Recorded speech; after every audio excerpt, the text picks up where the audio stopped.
Et nous y voilà, ma chère Geneviève. C'est un plaisir de terminer ce congrès par cette session, n'est-ce pas? Tout à fait. Bonjour à tous. Bonjour à tous. Bienvenue dans cette session. Alors, je vais essayer de partager mon écran. Alors, en une semaine, je crois que j'ai fait des progrès en technique. Nous serons deux pour animer cette session. Thomas Sagnier, que je pense on n'a pas besoin de présenter, mais je vais quand même présenter, qui est président d'honneur de l'AFH, qui est responsable du DGT, groupe de travail AFH, éducation thérapeutique du patient, et qui est membre du bureau de l'EHC. Voilà, et puis Geneviève, qui est bénévole à AFH, chercheur de l'INSERM à la retraite et ancienne animatrice du groupe de travail recherche. Et donc la personne parfaite pour lancer cette session. Pour cette introduction, je voudrais dire que la thérapie génique de l'hémophilie, on est passé peut-être du rêve à la réalité. Pendant très longtemps, la thérapie génique a été un rêve, un espoir de guérison. Et nous allons voir aujourd'hui que cet espoir, il se transforme en réalité, mais qu'il y a encore beaucoup de limites et de questions. Alors, en fait, tout a commencé au moment du clonage des gènes du facteur 8 et du facteur 9, au début des années 80, 1982 pour le facteur 9, 1984 pour le facteur 8. Et pour faire simple, le clonage, c'est la possibilité d'isoler un gène et d'avoir la portion de ADN correspondant dans un tube à essai. Alors, à titre personnel, moi, je travaillais dans un laboratoire de recherche INSERM à l'époque, et ce clonage, c'était un grand moment parce que ça ouvrait la voie d'abord à la production de protéines recombinantes, ce qui a été possible 10 ans plus tard, dans les années 90. Mais ce clonage des gènes, ça ouvrait aussi la voie à la thérapie génique. Pour toute la communauté scientifique, on savait qu'il faudrait du temps, mais je crois qu'aucun d'entre nous n'avait pensé que ce serait aussi long. Et ça, c'était aussi vrai pour d'autres maladies génétiques. Au début des années 2000, donc après près de 20 ans de recherche, les premiers essais cliniques étaient décevants et beaucoup de patients et de médecins ne croyaient plus beaucoup à la thérapie génique. On nous disait « Oh oui, depuis le temps que vous en parlez, on ne voit rien venir ». Et là encore, c'était aussi vrai pour d'autres maladies. En fait, c'est le premier essai clinique chez l'homme, publié fin 2011, qui a redonné espoir, et ces essais n'ont réellement pris leur essor que depuis 5 ans.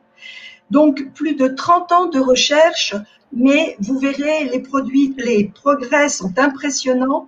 La thérapie génique est en train aujourd'hui de devenir une réalité. Vous allez pouvoir le voir dans les présentations, même si j'insiste, beaucoup de questions restent encore posées. Aujourd'hui, nous n'avons pas la même attente vis-à-vis de la thérapie génique qu'il y a 30 ans. Le paysage pour les thérapies de l'hémophilie est différent, les traitements sont plus efficaces, moins contraignants, et comme vous avez pu le voir la semaine dernière, de nouvelles molécules vont encore arriver pour ces patients. Donc, dans un avenir proche, les patients vont pouvoir avoir un large choix de traitements et la thérapie génique devra trouver sa place dans ce nouvel arsenal thérapeutique. Alors, je laisse maintenant Thierry vous présenter le programme de cet après-midi. Alors, moi, je vais vous présenter les deux premiers intervenants, le professeur Thierry van den Driesch et puis le professeur Hervé Chambost.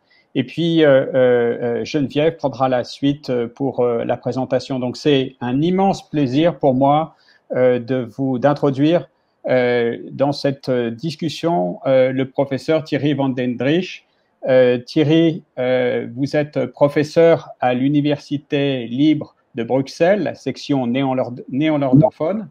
Vous exercez à la faculté de médecine et de pharmacie et vous avez créé là-bas le département de thérapie génique. Vous êtes par ailleurs professeur à l'Université de Louvain.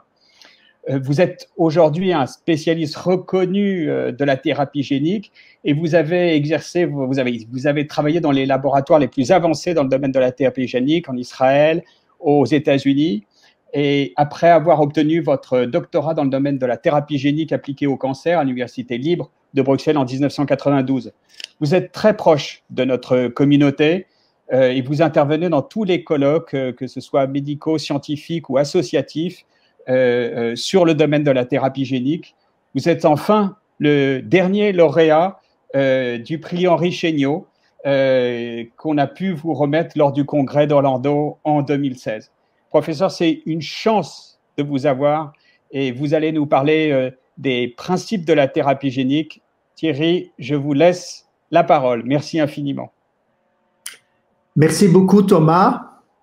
Tout d'abord, je voudrais remercier l'Association française pour l'hémophilie pour l'invitation et aussi Thomas et Geneviève en particulier. Je suis vraiment ravi d'être parmi vous aujourd'hui, même virtuellement. Et c'est vraiment un plaisir pour moi de donner cette présentation concernant les principes de la thérapie génique. La thérapie génique, c'est quoi? En fait, le concept est assez simple. C'est l'introduction de gènes dans les cellules d'un patient afin de guérir la maladie. Donc, un gène, on peut isoler les gènes, on peut les purifier et on peut les introduire dans les cellules afin de reprogrammer les cellules d'une telle façon qu'elles commencent à produire la protéine thérapeutique en question. Donc, ça, c'est le concept général de la thérapie génique. Est-ce que ça marche? Oui, ça marche. Malgré les défis des années 90, on a maintenant une évidence clinique incontournable que la thérapie génique, que ça marche. Il y a des effets thérapeutiques à long terme chez l'homme qui ont été démontrés dans le cas de la cécité, le cancer, les immunodéficiences, la bêta-thalassémie, même les maladies neurodégénératives, certaines maladies d'ailleurs, les maladies métaboliques et sûrement l'hémophilie. En fait, c'est en France que les premiers succès dans le domaine de la thérapie génique clinique ont été achevés. C'est dans le laboratoire de Alain Fischer et de Marina Cavazzano Calvo que la première fois, on a démontré que la thérapie génique, ça marche pour traiter des immunodéficiences primaires. Même le président Obama avait reconnu en 2015 l'importance de la thérapie génique. Il avait lancé l'initiative, le Precision Medicine Initiative, afin de traiter des maladies sévères comme le cancer. Une jeune fille, Emily Whitehead, était atteinte d'un cancer sérieux qui l'avait presque tuée. En fait, c'était une leucémie. Et vous la voyez ici au début de son traitement. Et après la thérapie génique, en employant des cellules immunitaires génétiquement modifiées, elle a été traitée avec succès d'ailleurs parce qu'elle est maintenant tout à fait guérie. Le président Obama l'avait même invitée à la Maison-Blanche. Le président Obama avait une vision claire, une vision scientifique, et il reconnaissait l'importance de la recherche scientifique. Le président Donald Trump, par contre, il a disons, une vision scientifique un peu moins orthodoxe, et je ne suis pas tout à fait convaincu qu'il comprend tous les aspects scientifiques qui sont vraiment importants dans la question. Donc, comment est-ce qu'on peut traiter l'hémophilie par thérapie génique? Tout d'abord, il faut savoir que le facteur 8 est produit normalement par les cellules endothéliales dans le foie, tandis que le facteur 9 est produit par les hépatocytes. Dans le cas dans des hémophiles, il y a une mutation dans les gènes de facteur 9 et facteur 8 et par conséquent, il n'y a plus de production des facteurs de coagulation et l'hémophilie se manifeste.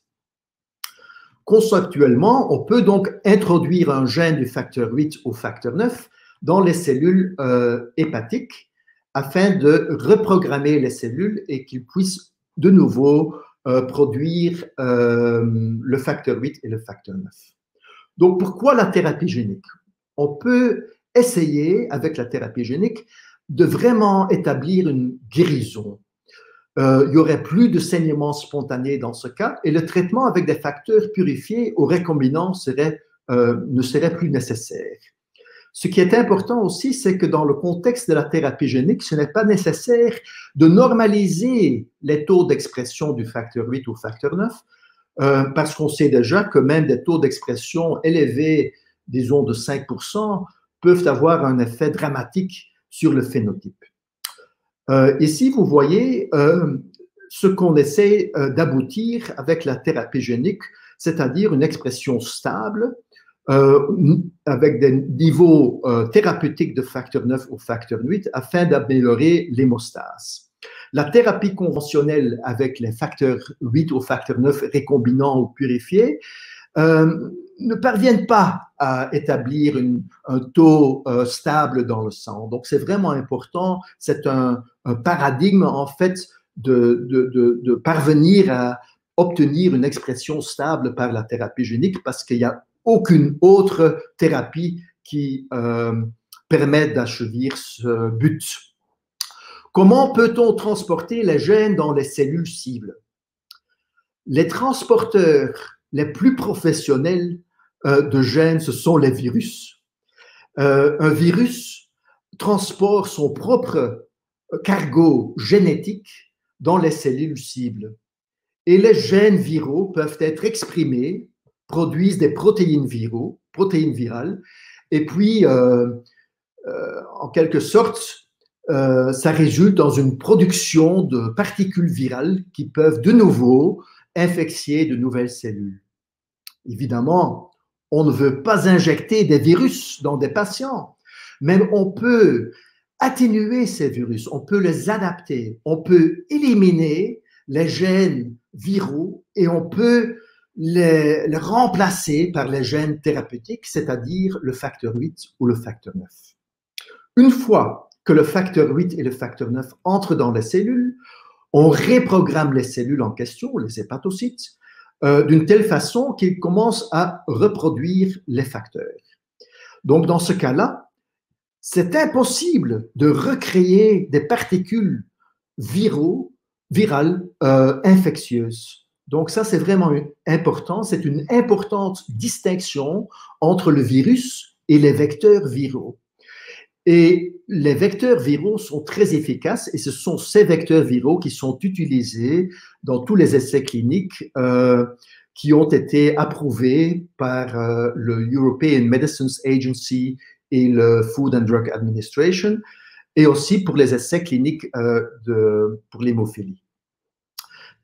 C'est aussi important de se rendre compte que dans le contexte de la thérapie génique, on transfère les gènes thérapeutiques dans les cellules somatiques, c'est-à-dire, dans ce cas ici, les cellules hépatiques dans le foie. Ça a évidemment des implications pour les générations suivantes. Ça veut dire que la modification génétique n'est pas transmise vers les générations suivantes. Donc, il n'y a pas de modification génétique dans les spermatozoïdes, dans les oocytes ou dans les embryons. Donc, le transfert de gènes dans les embryons ou les cellules reproductrices n'est pas permis, ce n'est pas autorisé pour des raisons éthiques et des raisons de sécurité. Donc, même un patient qui a été traité par la thérapie génique peut encore avoir des petits-enfants qui ont la même maladie. Comment transporter les gènes thérapeutiques? Bon, je l'ai déjà dit, avec un virus modifié, un vecteur, un véhicule de transport. Et un des véhicules de transport les plus efficaces et les plus sûrs, c'est le virus adéno-associé. En anglais, le Adeno-Associated Virus ou AAV. Le virus AAV n'est pas pathogène du tout. Il peut être facilement converti en vecteur capable de transférer des gènes thérapeutiques. On a déjà achevé des effets thérapeutiques à long terme et le virus AAV est présent dans plus que 60% de la population. Et comme j'ai déjà dit, c'est un virus qui n'est pas pathogène, il n'y a pas de conséquences pathogéniques. Par contre, il y a tout de même des anticorps qui sont induits suite à une infection naturelle avec le virus AAV, et ça a des conséquences dans le contexte de la thérapie génique, comme on va voir un peu plus tard. Il y a différents types d'AAV qu'on peut utiliser, de différents sérotypes. Et la différence entre les différents sérotypes, ce sont des différences au niveau de la structure, de la surface des particules virales. Et ici, vous voyez 5 différents sérotypes qui ont été utilisés dans des essais cliniques dans des patients hémophiles. Et ces structures différentes, ce sont en quelque sorte des molécules clés qui permettent aux vecteurs d'entrer dans les cellules cibles. Donc, si on emploie différentes molécules clés, l'efficacité peut varier et la distribution des vecteurs dans le patient peut aussi varier en théorie. L'immunoréactivité peut aussi varier. Donc, ça a des conséquences. Et donc, c'est important d'identifier la molécule clé, disons, la plus idéale. Et on ne sait pas encore quelle est la molécule clé la plus idéale, mais il y a déjà quelques candidats qui se présentent. Comment peut-on améliorer la thérapie génique? Geneviève avait déjà introduit le concept dans l'introduction, et en particulier l'étude du groupe de Natwani qui a été publiée en 2011, où on avait démontré un taux d'expression de 2 à 5% du facteur 9 pendant quelques années. C'était un début, mais c'était tout de même pas idéal parce que on espérait tout de même obtenir des taux d'expression encore plus élevés, disons plus que 30%. Donc, comment peut-on améliorer l'efficacité de la thérapie génique? En employant un facteur 9 hyperactif. Et en 2009, un papier a été publié par le groupe de Simeoni et Arruda, où ils avaient identifié un patient avec un facteur 9 hyperactif. Le patient avait une thrombophilie, donc il y avait trop de coagulation. Et nous, on était inspirés par cette étude parce qu'on s'est posé la question, est-ce qu'on peut employer ce facteur 9 hyperactif afin d'améliorer l'efficacité de la thérapie génique pour l'hémophilie? Et à ce moment-là, ça n'avait pas encore été déterminé. Donc, ce qu'on a fait, c'était une expérience assez simple. On a pris ce facteur 9 hyperactif et ça a été identifié en Italie. Et le mutant, le hyperactif, a reçu le nom, le facteur 9 Padua. C'est l'université de Padua où ça a été identifié. Et on a donc pris le facteur 9 Padua et on l'a donc incorporé dans un vecteur AAV et injecté ce vecteur dans des modèles de souris hémophiles. Et ce qu'on a vu, c'est que il y avait une augmentation d'un facteur 5 à 10 de l'efficacité de la thérapie génique. Simplement en employant ce facteur 9 Padua, ce qui est un variant hyperactif. Et pour le moment, tous les essais cliniques se sont basés sur ce concept-là, en employant le facteur Padua, le facteur 9 hyperactif. Le vecteur AAV peut conduire à une production stable de facteur 9 et du facteur 9 dans le souris, chez le chien aussi, le modèle primate et même l'homme. il y a des essais cliniques de thérapie génique dans des hémophiles qui ont été finalisés. Le professeur Chambost va en parler encore en plus de détails. Mais en sommaire, ce qu'on a vu, c'est qu'on peut achever avec le facteur 9 PADUA, donc le facteur 9 hyperactif, des taux d'expression de 30 à 40% pendant plusieurs années. C'est tout de même impressionnant. Et il y a une diminution significative de l'usage du facteur 9 récombinant, une discontinuation du traitement prophylactique, il y a des saignements moins fréquents, il n'y a pas d'inhibiteur contre le facteur 9 qui a été produit par les cellules hépatiques modifiées. Et c'est vraiment un effet très dramatique et très convaincant. Mais ce n'est pas une thérapie parfaite parce qu'il y a tout de même une inflammation hépatique qui se manifeste et qui demande un traitement en employant la cortisone, un traitement immunosuppressif. En ce qui concerne l'hémophilie A, c'est un peu plus difficile parce que le facteur 8 est assez large. Donc, il faut essayer d'incorporer le gène du facteur 8 dans les particules d'AAV. Et en fait, c'est comme c'est assez difficile du fait que le gène est tellement grand. Mais ici aussi, on est parvenu à obtenir des taux d'expression de près de 50%, 2 ans après une injection singulière du vecteur. Il y a une diminution de l'usage du facteur 8 récombinant, une discontinuation du traitement prophylactique et aussi des saignements moins fréquents. Il n'y a pas d'inhibiteur contre le facteur de coagulation. Mais aussi, ici, il y a une indication d'une réponse inflammatoire au niveau du foie, et ce qui demande un traitement par la cortisone. Donc, de nouveau, une très bonne nouvelle, mais aussi des considérations de sécurité qu'il faut tout de même encore essayer de comprendre. Il y a un certain risque d'inflammation hépatique, un risque transitoire. Donc, qu'est-ce qui se passe? S'il n'y a pas d'immunosuppression, une inflammation hépatique s'établit dans certains patients et ceci résulte dans une élimination des cellules hépatiques génétiquement modifiées et par conséquent, il y a plus d'expression du facteur 8 au facteur 9, donc une expression transitoire qui se manifeste.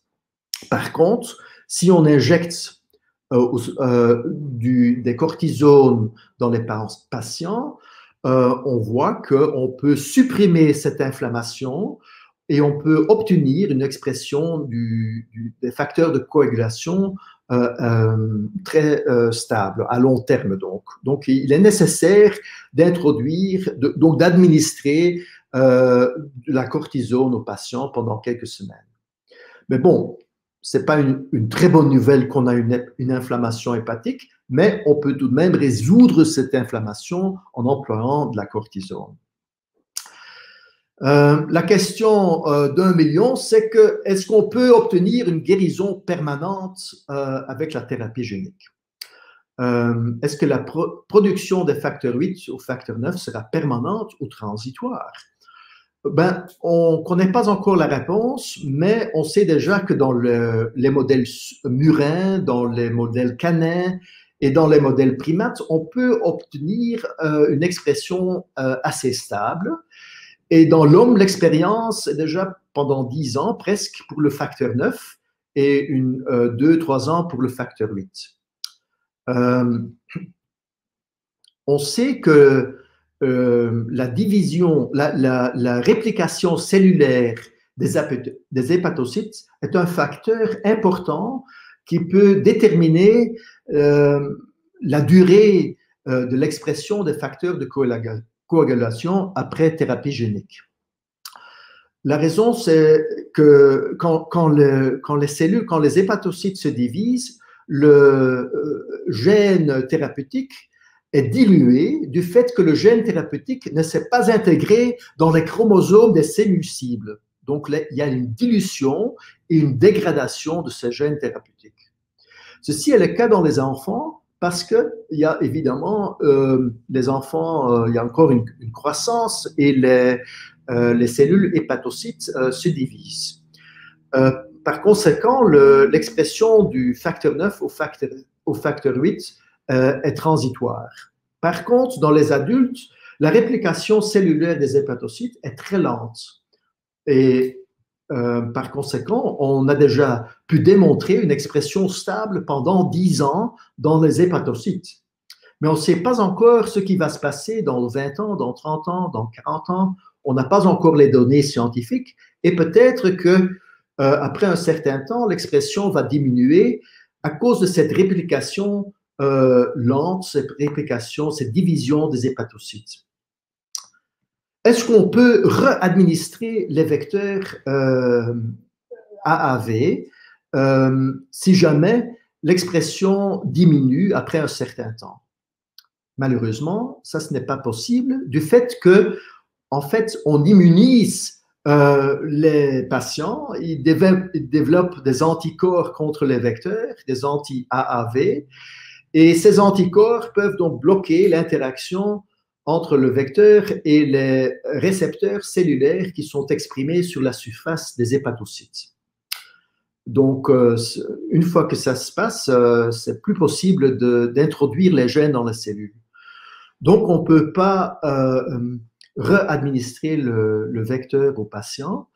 Et ce qui est aussi important dans ce contexte, c'est que je vous avais déjà dit que le virus naturel affecte beaucoup de gens. Il y a à peu près 60% des patients qui sont séropositifs pour l'AAV et ces patients-là ne peuvent pas être traités par la thérapie génique non plus avec les vecteurs AAV. Peut-être avec un autre vecteur, mais pas avec le vecteur AAV, pour la même raison, parce que l'infection naturelle avec l'AAV virus induit des anticorps qui sont spécifiques pour l'AAV et qui bloquent donc le transfert de gènes si jamais on considère employer les vecteurs AAV pour introduire les gènes facteur 9 et facteur 8 dans les hépatocytes. Donc ça, c'est vraiment une limitation importante.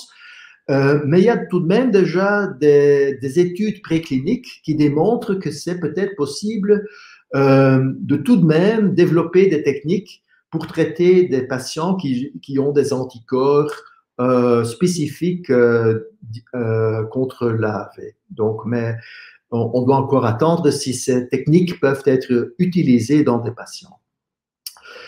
Donc, qu'est-ce qu'on a appris? Bon, il y a des avantages dans le contexte de la thérapie génique, mais aussi quelques risques, quelques limitations qu'il faut considérer. Il y a une production des facteurs à long terme qui a été démontrée dans les patients, 30 ou 40% d'activité facteur 9 en employant le facteur 9 PADUA, le facteur 9 hyperactif. Et dans le contexte du facteur 8, c'est 50% même pendant 2 ans. Il y a un effet thérapeutique, aucun doute, une discontinuation de la prophylaxie. On ne sait pas encore quel est le risque de développer des anticorps contre les facteurs 8 ou facteur 9, les risques d'inhibiteurs, mais pour le moment, c'est très encourageant. Il n'y a pas de patients qui ont développé, il n'y a aucun patient qui a développé des anticorps contre le facteur 8 ou le facteur 9 produits par les cellules hépatiques modifiées. C'est encourageant, mais évidemment, les patients ont été sélectionnés et ils n'ont jamais développé des anticorps contre les facteurs recombinants avant d'être traités par la thérapie génique. Ce qui était encourageant aussi, que plusieurs groupes ont démontré qu'il est possible d'induire une tolérance immunitaire contre les facteurs de coagulation par thérapie génique. Vraiment d'une façon assez efficace. Donc, ça donne tout de même de l'espoir pour les patients que peut-être c'est aussi possible d'induire une tolérance immunitaire contre les facteurs après thérapie génique. Mais la thérapie n'est pas parfaite, il y a tout de même quelques risques, une inflammation transitoire du foie. On a besoin d'un traitement pendant quelques semaines avec la cortisone. Il y a des anticorps contre le vecteur et une réponse variable entre les différents patients. Il y a des patients qui expriment 10% après la thérapie génique, il y en a qui en expriment 100%. Donc, il y a tout de même une variation considérable. Finalement, je voudrais remercier mon équipe à Bruxelles et à Louvain, surtout l'étude en ce qui concerne le facteur 9 Padua que j'ai donc présenté il y a quelques minutes, et je suis aussi je voudrais aussi remercier le co-directeur du département, qui est aussi ma femme, le professeur Marine Chua, et les différents fonds qui ont permis de finaliser la recherche dans le domaine de l'hémophilie.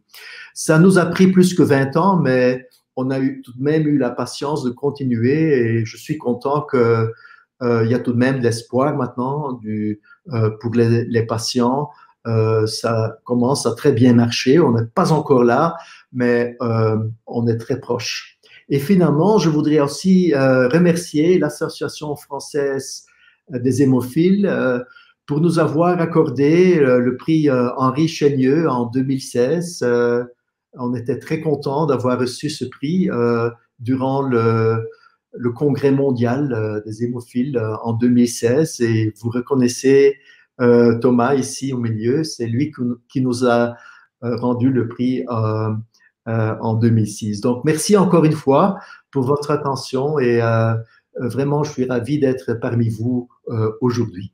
Merci infiniment Thierry, votre présentation était extrêmement pédagogique. On sent le professeur de faculté qui transmet ses savoirs à ses étudiants. Merci infiniment, et merci pour cette jolie dédicace à l'Association française des hémophiles. C'est maintenant mon plaisir, pour reprendre une expression belge, mon plaisir de présenter Hervé Chambost. Hervé Chambost, vous êtes pédiatre, mais pas que. Vous êtes responsable du Centre de ressources et de compétences de Marseille, à l'Assistance publique des hôpitaux de Marseille, à la PHM, mais pas que. Vous êtes co-responsable de France Coag, mais pas que.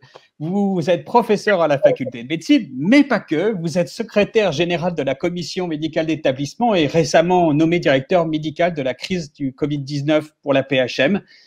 Et puis, mais pas que. Vous êtes aussi membre du comité exécutif de l'IAD, qui est l'Alliance européenne des professionnels de santé.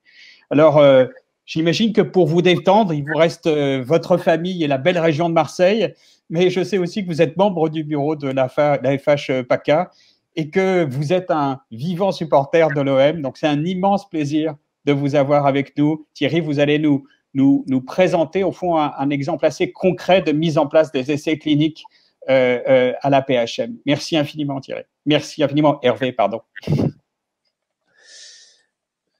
Je partage mon écran. J'espère que je prends le bon. On y va. Hop. Voilà, je pense que vous avez mon écran. Alors, un grand merci à Thomas Sagnier pour cette introduction, et je le remercie pour toutes les gentilles choses qu'il a dites.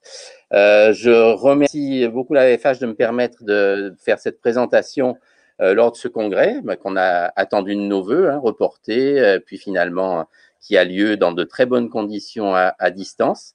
Donc, je remercie la FH pour cette invitation, et je remercie le professeur Van der Driesche d'avoir bien simplifié ma tâche et de me permettre de vraiment parler de pratique. Et même si notre pratique est vraiment très étroite, vous verrez qu'on a traité très peu de patients, malgré les grandes avancées qui viennent de vous être présentées. Finalement, ça permet de se recentrer sur comment ça se passe, et ça introduira un petit peu le vécu pour les patients, et on pourra évidemment répondre à des questions que je n'aurais pas abordées éventuellement sur les protocoles.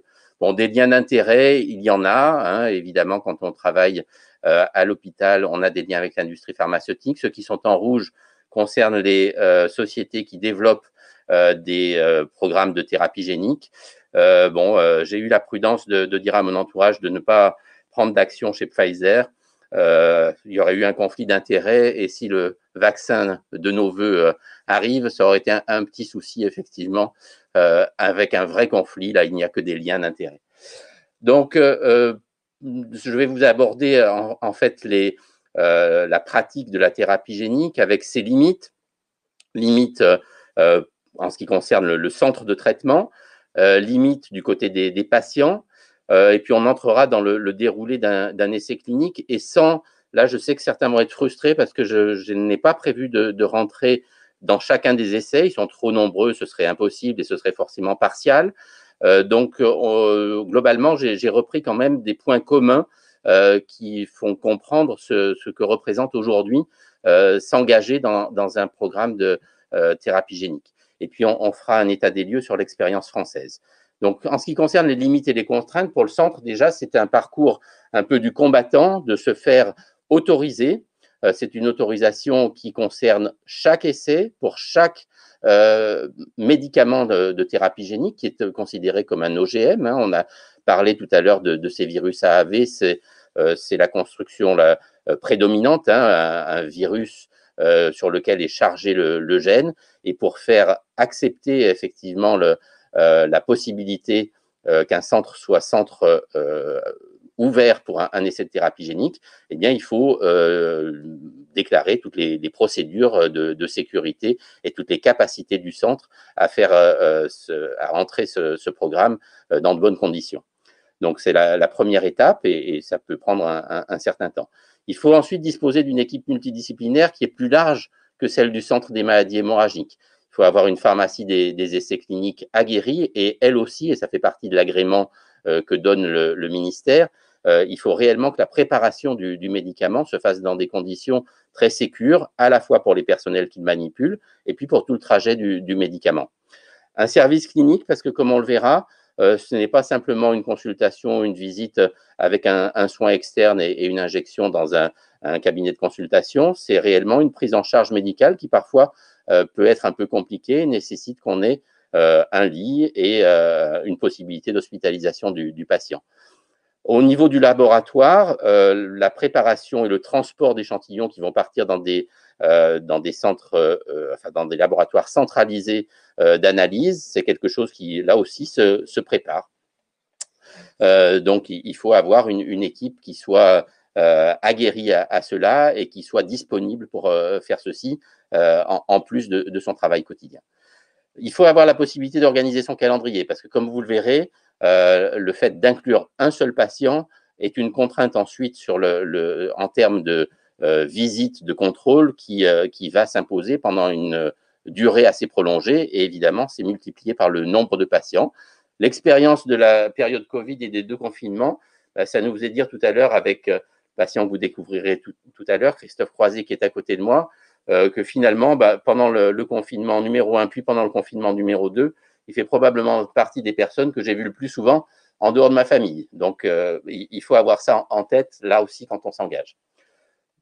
Le centre doit être expert et disponible. Le patient, il faut, la première chose, répondre aux critères d'inclusion. Et on a vu tout à l'heure l'éligibilité qui passe par des impératifs jusqu'à, il y a peu de temps, patients sans inhibiteur, des patients adultes. Thierry Vandendriessche l'a annoncé tout à l'heure. Ce ne sont pas tous les patients qui peuvent être inclus, puis on reverra sur la sélection qui concerne le profil immunologique d'exposition préalable ou pas au virus en question. Il faut vraiment qu'il y ait un engagement sur la durée, sur un certain nombre de contraintes. Alors parfois, pour certaines personnes, ce n'est pas compliqué, mais pour d'autres, ça peut être une vraie contrainte. Abstinence de l'alcool, et on est assez exigeant sur une abstinence totale du fait de la possible toxicité hépatique, de l'inflammation hépatique qui a déjà été abordée tout à l'heure. Eh bien, il ne faut pas qu'on interprète pendant un essai clinique la part qui reviendrait évidemment à une toxicité sur le foie d'alcool, de médicaments, des cardiététiques ou d'autres drogues hépatotoxiques. Donc, tout ceci est bien expliqué et entendu entre le patient qui s'engage sur la durée d'un essai clinique qu'on verra très prolongé et le médecin qui lui expose ce programme de traitement. Assurer une contraception efficace pendant toute la période de présence du virus. On a bien dit tout à l'heure que le virus ne pénètre pas et le gène n'interfère pas avec le génome des cellules germinales, malgré tout, le virus est excrété dans beaucoup de sécrétions et de fluides biologiques, dont le sperme, et on demande à avoir une contraception efficace pendant un programme de thérapie génique. C'est d'ailleurs une demande qui est faite aussi pour le développement de beaucoup d'autres médicaments que la thérapie génique. Mais avec l'utilisation d'un OGM, on comprend que cette exigence soit encore renforcée et qu'on la souligne. Et puis, pour le patient, il faut qu'il soit capable de venir très souvent, sur une très longue durée, de manière très rapprochée pendant la première année, beaucoup plus espacée pendant les 4 ans qui suivent, pour un total de 5 ans, pour faire des examens cliniques, des prises de sang et des prélèvements des fluides biologiques tant que le virus y est retrouvé. Alors, des limites en pratique dans le contexte d'un essai clinique, pour certains patients, c'est juste impossible par manque de disponibilité, des études, un travail, une occupation qui est trop prenante, et ça peut être un critère de renoncement à entrer dans un programme de thérapie génique. Une résidence trop éloignée du centre, vous verrez qu'avec la fréquence des examens, ça peut être également une difficulté. Le désir de paternité, bien évidemment, vu qu'il faut assurer une contraception pendant une période de plusieurs mois, il ne faut pas qu'il y ait d'urgence de paternité. Un projet d'intervention chirurgicale, pour la même raison, effectivement, c'est une interdiction relative, parce que s'il y a une urgence, bien évidemment, elle doit être assurée, mais s'il y avait une chirurgie programmée, il ne serait pas souhaitable du tout qu'elle s'intercale dans le programme de thérapie génique. Et puis, là, pour certains patients, le refus peut venir tout simplement de la crainte des effets indésirables, d'une motivation insuffisante, d'un souhait d'attendre un petit peu plus, de recul par rapport au traitement déjà fait dans d'autres essais. Nous avons vécu, et ce n'est pas seulement à Marseille, je discutais avec les collègues, et ces échecs d'inclusion de patients demandeurs, ils peuvent se rencontrer dans différentes circonstances. Alors, cette séropositivité de l'AAV, je reviens juste un petit moment, mais ça a été bien dit déjà, sur ces virus adéno-associés. Bien, effectivement, si on a rencontré déjà le virus qui est utilisé pour la construction de thérapies géniques, on risque fort de ne pas pouvoir intégrer le gène, puis il fallait que le virus parvienne jusqu'à la cellule hépatique pour y relarguer son gène, puisqu'il y aura une reconnaissance du virus et un rejet de la construction d'emblée. Donc, c'est un critère aujourd'hui d'exclusion pour les essais cliniques, mais il faut savoir qu'il existe différents sérotypes, ce qui a déjà été dit tout à l'heure, et que chaque programme thérapeutique est spécifique d'un sérotype. Un gène qui est chargé sur un AAV5, par exemple, dans un essai clinique, sera chargé sur un AAV8 dans un autre essai clinique. Bien, le fait d'avoir des anticorps contre l'AAV5 ne veut pas dire qu'on a forcément, on peut avoir les deux immunisations, mais on n'a pas d'immunisation croisée entre les deux souches de virus. Donc, il y a des perspectives sur différents projets qui sont ouvertes. On a pu voir, et ça c'est la grande déconvenue, tout était prêt, on avait fait une pré-inclusion, etc. Et puis on peut avoir une séroconversion, c'est-à-dire avoir rencontré le virus entre la phase de préparation et le moment où on faisait la dernière visite de vérification avant l'inclusion de la construction de thérapie génique. On peut avoir une indisponibilité professionnelle, et ça on l'a vécu à Marseille, un patient qui était tout à fait prêt, et puis la disponibilité accordée par l'employeur a finalement été refusée pour un passage par semaine pendant la première année, donc ça a été impossible. Anomalie à l'occasion du bilan de sélection, c'est quelque chose qu'on peut rencontrer aussi, si on a une hépatite, une augmentation des transaminases, une anomalie d'un bilan hématologique, par exemple des plaquettes qui chutent pour une raison ou pour une autre, on va être exclu de l'inclusion. Alors, c'est une exclusion temporaire. Si le protocole reste ouvert, on peut, si les choses se normalisent, revenir, mais c'est un risque de perte de chance de pouvoir entrer. Et puis, des rétractations, ça, bien évidemment, on est dans la recherche clinique, dans des essais de développement de médicaments. Tout patient est libre jusqu'à l'injection. Une fois que l'injection est faite, on ne peut pas la retirer, mais jusqu'à l'injection de la thérapie génique, le patient a bien évidemment le droit de dire stop, je ne l'avais pas bien compris, ou finalement tel ou tel effet dont on m'a parlé me fait peur et je ne souhaite pas être traité. En pratique, comment se passe un programme de thérapie génique? Bien, la sélection du patient, on a abordé un tout petit peu, l'injection le jour J, et puis la surveillance d'efficacité et de tolérance du médicament. Alors, la sélection, elle se fait, évidemment, on a beaucoup de patients, vous allez voir que peu ont été traités.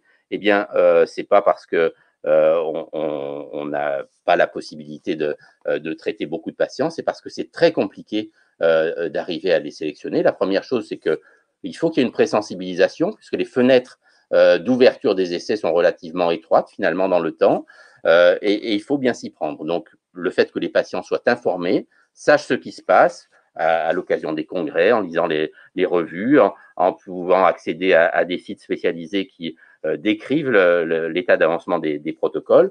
Tout ça, c'est évidemment favorable. Les notifications dans la presse générale, hein, je le rappelle effectivement en 2015, lorsque je ne sais plus quel était le grand organe de presse national qui avait parlé de la thérapie génique de l'hémophilie, les patients avaient été très sensibilisés et s'étaient tournés vers les centres pour savoir s'il pouvait y avoir accès. Les consultations de suivi, c'est un bon moyen pour parler de l'arsenal thérapeutique qui s'ouvre à nous aujourd'hui. Vous avez entendu parler pendant le congrès d'innovation thérapeutique avec un large éventail. Bien, pour être honnête et pour pouvoir apporter la meilleure offre de soins aux patients, je crois qu'il faut qu'ils soient au courant et on informe pendant les consultations de suivi. Bien évidemment, rien ne remplace l'insertion dans un programme d'éducation thérapeutique, de sessions sur les innovations thérapeutiques dans lesquelles on peut longuement discuter, présenter et répondre à des questions. L'information spécifique en consultation, elle se fait quand l'étude est ouverte, que le centre a été sélectionné, que l'étude est autorisée, et à ce moment-là, avec une note d'information, on peut présenter un protocole, discuter toutes les informations, les risques, les bénéfices attendus, les incertitudes. Et moi, je trouve qu'il est sur un programme aussi important et avec autant d'enjeux, bien de laisser un délai de réflexion, c'est-à-dire de ne pas dans un même temps remettre une note qui, bien évidemment, ne peut pas être lue pendant la consultation tellement elle est longue, mais que le patient rentre à la maison avec sa note d'information et puisse revenir en ayant des questions à poser, questions auxquelles on répond, et puis de pouvoir se décider de manière éclairée, comme on dit, un consentement éclairé. Donc, ceci aboutit lorsque le patient est décidé vers une visite de screening et d'inclusion où on va revoir la note d'information, où on va répondre aux questions, où il va y avoir une signature. C'est une procédure un peu fastidieuse et qui peut être mal comprise parfois. Enfin, quand on est devant de telles innovations thérapeutiques, on comprend les enjeux et on comprend l'importance de faire comprendre. Donc, cette signature, elle a un sens. Et puis, on va vers cette visite de screening. Alors, ça aussi, c'est une possibilité de déconvenue. Visite de screening, on va redoser pour authentifier vis-à-vis du promoteur qu'on est bien dans le contexte des critères d'inclusion et notamment avec une hémophilie sévère, inférieure à 1%, que ce soit du facteur 8 ou du facteur 9. Pour le facteur 9, c'est parfois inférieur ou égal à 1% selon les protocoles, qu'il n'y a pas d'inhibiteur. Et si le patient doit être traité entre les jours précédant la visite qui était prévue, on parle de wash-out pour parler du fait de se débarrasser du facteur 8 ou du facteur 9 qu'on vient d'injecter sur une prophylaxie ou sur un traitement à la demande. Il faut que le nombre de demi-vie du médicament injecté soit suffisant pour qu'on soit sûr que tout ait été éliminé. Par exemple, c'est habituellement 5 jours sans injection de traitement qui sont demandés de manière à vérifier qu'on ait bien un taux de base. Si le patient doit s'injecter dans l'intervalle, il faut reprogrammer la visite d'inclusion, la visite de screening. La programmation de l'injection se fait dans la foulée avec, bien évidemment, une limite de temps. C'est-à-dire qu'à partir du moment où on a vérifié les facteurs d'inclusion, les critères, bien, il ne faut pas qu'ils se modifient. Donc, on va nous demander dans le mois ou dans le mois et demi qui suit d'avoir procédé à l'injection de thérapie génique. Alors, ce fameux jour J, que se passe-t-il? La modalité de prise en charge, selon les protocoles, ça peut être une courte hospitalisation de la journée, c'est-à-dire une nuit à l'hôpital, ou bien une séance d'hôpital de jour très prolongée. Il faut compter le temps de préparation et de délivrance d'un médicament qui est stocké, congelé. Et donc, c'est un temps de préparation qui est relativement long et qui va faire démarrer la perfusion relativement tard dans la matinée. C'est une perfusion qui est lente, sous une surveillance très rapprochée, avec ou sans une prémédication anti-allergique, avec ou sans un protocole de corticothérapie systématique. De plus en plus de protocoles associent la corticothérapie première et n'attendent pas l'inflammation hépatique dont on a parlé tout à l'heure pour traiter de manière curative cette inflammation. Il y a une prévention par des corticoïdes. Et la surveillance médicale, après cette perfusion, dure plusieurs heures, ce qui fait parfois préférer l'hospitalisation plutôt que, comme on a pu le vivre avec nos patients, une sortie nocturne vers minuit lorsque tout est terminé. Le risque est celui d'une allergie plus ou moins marquée, le risque maximal étant celui de la réaction allergique majeure avec un choc anaphylactique qui nécessite qu'on soit dans de bonnes conditions de prise en charge médicale, avec un lit, de quoi monitorer la tension artérielle, la fréquence cardiaque, la saturation en oxygène, une perfusion qui est maintenue, enfin en tout cas un petit cathéter de perfusion qui est maintenu de manière à avoir un accès veineux pendant les heures qui suivent la perfusion. Vous voyez qu'on a du matériel pour la gestion sécuritaire des déchets, du médicament qui a été injecté, et du matériel de réanimation également, avec le chariot qui comporte le matériel en cas de détresse respiratoire ou vitale. Le suivi, donc il s'ensuit une surveillance assez rapprochée de l'efficacité et de la tolérance, avec pour l'efficacité un relevé des saignements et des traitements substitutifs, un examen clinique et un relevé des constantes vitales qui se fait à chaque consultation, un patient qui est soumis à un programme de prise de sang relativement important, à la fois pour doser le facteur 8 et pour doser les marqueurs d'inflammation hépatique que sont les transaminases. Heureusement pas à chaque fois, mais malgré tout, très souvent au début, sont prélevés les fluides dans lesquels se retrouve le virus, la salive, j'ai mis urée, pardon, c'est l'urine, les selles et le sperme, et on va envoyer tous ces prélèvements pour la détection de virus, et une fois que les prélèvements seront revenus 3 fois de suite négatifs, on aura la possibilité d'arrêter ces prélèvements. Il faut savoir qu'il faut plusieurs mois pour voir disparaître le virus. Ces visites de suivi, elles servent aussi à adapter, à prescrire parfois ou à adapter l'immunosuppression et en particulier la corticothérapie et à détecter ses effets secondaires. Et puis, des questionnaires de qualité de vie sont remis de manière espacée. Donc, vous voyez ici, c'est vraiment à titre informatif pour une étude en particulier que je ne cite pas, mais qu'au tout début, vous voyez que les prises de sang, au 4e jour, au 8e jour, puis toutes les semaines pendant, alors je dis une prise de sang, mais il y a la surveillance clinique plus les prises de sang qui sont faites à cette occasion-là, le recherche de l'ADN sur les prélèvements, les fluides biologiques que je vous ai cités tout à l'heure. Vous voyez qu'elles sont hebdomadaires sur le premier mois, puis elles deviennent rapidement espacées pour arriver ensuite tous les mois, puis tous les 3 mois. La surveillance reste malgré tout assez intensive à partir du 4e trimestre, 38 à 52e semaine, et c'est seulement après 1 an de suivi aussi intensif qu'on passe à des visites mensuelles qui se poursuivent pendant 5 ans.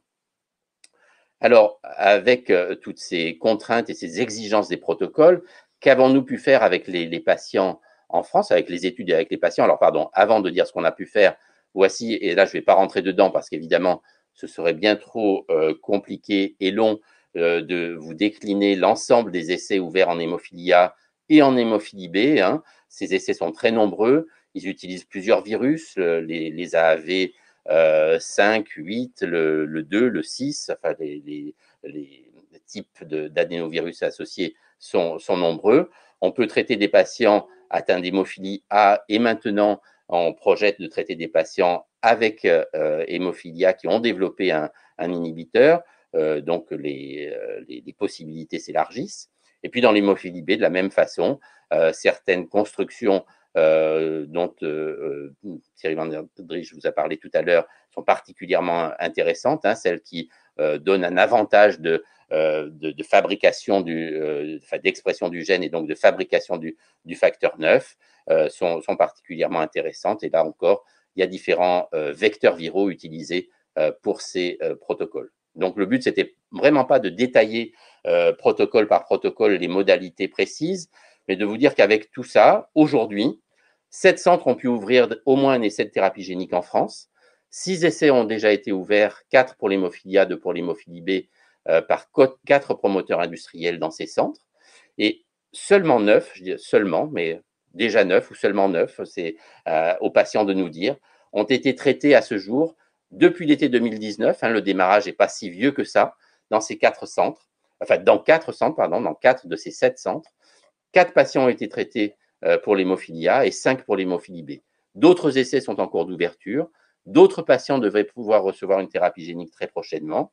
Et à chaque fois, cela passe par du screening, c'est-à-dire vérifier que tous les critères sont là, vérifier le statut immunitaire par rapport aux médicaments que nous allons utiliser et faire subir effectivement tous les tests de sélection aux patients qui sont intéressés. Alors, on peut se questionner par rapport à ces projets de thérapie génique dont je vous ai montré qu'ils étaient contraignants, qu'ils étaient difficiles, etc., mais qui sont bien évidemment très, très enthousiasmants. Quel doit être réellement et quel sera, après les essais cliniques, le rythme de surveillance? Est-ce qu'il faut vraiment surveiller comme ça d'aussi près toutes les semaines? Est-ce qu'on va pouvoir adapter un traitement immunosuppresseur qui devrait permettre d'être un petit peu plus assuré des effets secondaires et de leurs risques?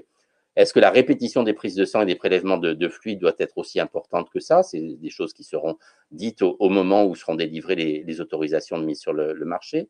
Le traitement immunosuppresseur, quel est le meilleur? À quel moment il doit être donné? À quelle dose? La corticothérapie qu'on utilise souvent n'est pas forcément à très forte dose. La contraception parfois prolongée, ça peut être une problématique. Pour certains patients, la contre-indication des comédications, on pense à des médicaments qui peuvent avoir une toxicité hépatique, hein, les anti-inflammatoires parfois, etc. L'abstinence d'alcool peut poser des difficultés et la réelle problématique de toxicité de ces traitements est réellement hépatique. Et donc, tout ce qui interfère avec une toxicité hépatique doit être regardé de très près avant de traiter un patient et dans le suivi du patient ultérieur. On a observé des complications métaboliques, on observe des complications des traitements corticoïdes particulièrement prolongés, hein, des prises de poids, vergetures, hypertension, possibilité d'insuffisance cortico-surrénalienne, c'est-à-dire manque de production de cortisone à l'arrêt du traitement corticoïde. Et puis, il y a la problématique de l'efficacité. Alors, je sais que certains vont être déçus là encore parce que je ne montre pas de résultats. Il y a encore, avec les protocoles actuels, des possibilités d'échec. On a des niveaux de réponse qui ont été observés de manière très variable. Il y a 20 ans, on aurait dit que monter à 2 à 5%, c'était déjà modifier le cours de l'histoire d'une hémophilie modérée. Aujourd'hui, on est plus exigeant parce qu'évidemment, des traitements sont les traitements non thérapigéniques, hein, substitutifs ou non substitutifs, donnent de très bons résultats. On sait que pour prévenir la totalité des accidents hémorragiques articulaires spontanés, il faut plutôt plus de 10-12% de facteurs anti-hémophiliques. Faut-il aller jusqu'à une normalité, 40, 50, 60, voire plus? Quel est le niveau souhaitable? Ça, c'est une réponse que nous n'avons pas aujourd'hui. Et puis, la problématique des résultats sur les essais qui ont un peu de recul, c'est qu'on a pu observer de la perte d'efficacité, c'est-à-dire, par exemple, une production de 40% de facteur 8 au cours de la première année de surveillance qui, au cours des 2 années suivantes, a diminué de manière sensible, en gardant toutefois une efficacité. Hein. On n'a pas de rejet complet et brutal qui a été observé dans ces circonstances-là, mais on se pose la question de la durabilité du bénéfice obtenu de ce traitement. Je souhaitais terminer en remerciant l'ensemble de l'équipe qui a participé avec moi aux essais cliniques et qui nous a permis de traiter des patients à Marseille, celle du centre de maladies hémorragiques, notamment l'ingénieur chef de projet Yves Guillaume, l'infirmière coordinatrice Martine Roche et mes collègues médecins, Dr Falès, Dr Sautier.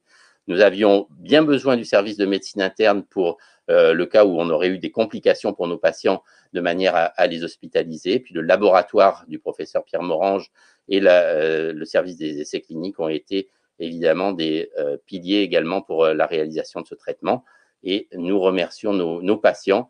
Vous allez pouvoir vous entretenir avec l'un d'eux et leur confiance et leur engagement nous ont permis réellement de faire des belles choses qui nous ont émus à certains moments et qui ont vraiment été quelque chose qu'on espère pouvoir reproduire le plus possible dans un avenir proche. Merci beaucoup, professeur Chambost. Je crois que le docteur Laurent Frenzel pouvait ajouter quelques petits compléments d'informations sur ce qu'il fait à l'hôpital Necker, et puis ensuite on aura la présentation du témoignage de Christophe. Bon, bah, parfait. Mais je vais faire vite, hein. Je crois qu'effectivement, on a un peu de retard. De toute façon, Thierry et Hervé ont déjà tout dit, hein, donc ça va aller assez vite. Après, moi, je suis plutôt le témoin un peu médical de vraiment l'aspect concret, hein, de cette thérapie génique. Comme vous l'avez dit, hein, Geneviève, tout à l'heure, c'est vraiment quelque chose qui est réel. Et c'est vrai que nous à l'hôpital Necker, on a la chance d'avoir un peu comme à Marseille, d'autres centres en France, hein, la possibilité d'inclure des personnes en thérapie génique. Et au total, hein, alors je dis au total, et on verra après sur les différences, mais on a pu en tout cas proposer dans un premier temps quasi à pas loin d'une cinquantaine de personnes ce programme de thérapie génique. Mais voilà, donc après il y a beaucoup c'est vrai que toutes les choses qu'on notamment a dit Hervé, hein, donc c'est très important quand voilà, si vous êtes en tout cas motivé ou si vous souhaitez participer à un programme de thérapie génique, beaucoup de contraintes, hein, c'est quand même très très long.